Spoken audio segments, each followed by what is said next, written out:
Hello friends, welcome to my healing recipes Tamil channel. இன்னைக்கு நம்ம healing ரெசிபிஸில் பார்க்க போகிற ரெசிபி என்னன்னா, ரொம்ப சிம்பிளான ஒரு டீ ரெசிபி தான் ஃப்ரெண்ட்ஸ் பார்க்க போகிறோம். இது அஜீரண பிரச்சனை இருக்கிறவங்க, அதே மாதிரி கோல்டு பிரச்சனை இருக்கிறவங்க இந்த டீயை கண்டிப்பாக எடுத்துக்கலாம். ரொம்ப சிம்பிளாக பண்ணிடலாம். வாங்க இதை எப்படி செய்கிறதுன்னு பார்ப்போம்.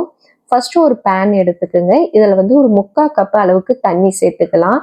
தண்ணி நல்லா கொதிக்க ஆரம்பிச்சோடனே ஒரு 3 ஏலக்காய் நான் இந்த மாதிரி தோல் தனியாகவும் அது உள்ளே இருக்க விதை தனியாகவும் எடுத்துட்டு அதில் ஆட் பண்ணிக்கிறேன். அது கூடவே ஒரு 2 துண்டு அளவுக்கு இஞ்சியை நல்லா க்ரஷ் பண்ணிட்டு நல்லா தட்டிட்டு இதில் ஆட் பண்ணிக்கோங்க.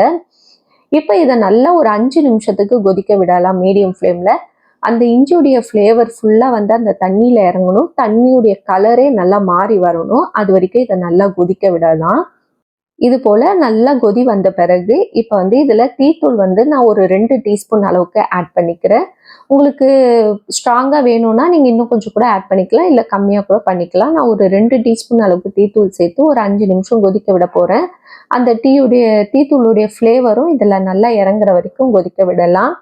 இந்த மாதிரி நல்லா கொதிச்ச பிறகு இப்போ இதில் ஒரு 1.5 கப் அளவுக்கு பால் ஆட் பண்ணிக்கலாம். நான் ஆல்ரெடி இது காய்ச்சி வச்சுருந்த பாலை தான் இப்போ ஆட் பண்ணியிருக்கேன். ஒரு 1.5 கப் அளவுக்கு ஆட் பண்ணிட்டு நல்லா கொதிக்க விடுங்க. இப்போ இந்த ஃப்ளேவர் எல்லாமே அந்த பாலோட மிக்ஸ் ஆகி வர வரைக்கும் இதை நல்லா கொதிக்க விட்டுட்டே இருக்கலாம். இஞ்சி டீ பார்த்தீங்கன்னா வெறும் அஜீரண சக்திக்கு மட்டும் கிடையாது, கோல்டு பிரச்சனைக்கு மட்டும் கிடையாது, நம்ம உடல்ல நோய் எதிர்ப்பு சக்தியை அதிகரிக்கிறதுக்கும் ரொம்ப யூஸ்ஃபுல்லாக இருக்கு. அதனால நீங்க டெய்லி எடுத்துக்கலனாலும் வாரத்துக்கு ஒரு 2 வாட்டி இந்த மாதிரி இஞ்சி டீ போட்டு குடிங்க, ரொம்ப நல்லது.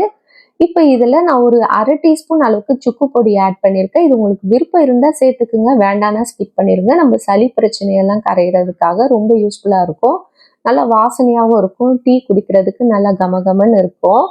இப்போ இதை நல்லா மிக்ஸ் பண்ணி விட்டுட்டு நான் 2 டேபிள் ஸ்பூன் அளவுக்கு பனங்கற்கண்டு ஆட் பண்ணியிருக்கேன். உங்களுக்கு விருப்பம் இல்லைன்னா நீங்கள் நாட்டு சர்க்கரையோ ஒயிட் சுகர் எது வேணாலும் ஆட் பண்ணிக்கோங்க.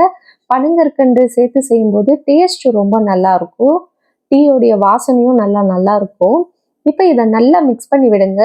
நல்லா டீ கொதிச்சு அந்த ஃப்ளேவர் ஃபுல்லாக இறங்கின பிறகு உங்களுக்கு கலர் மாறி வரும்.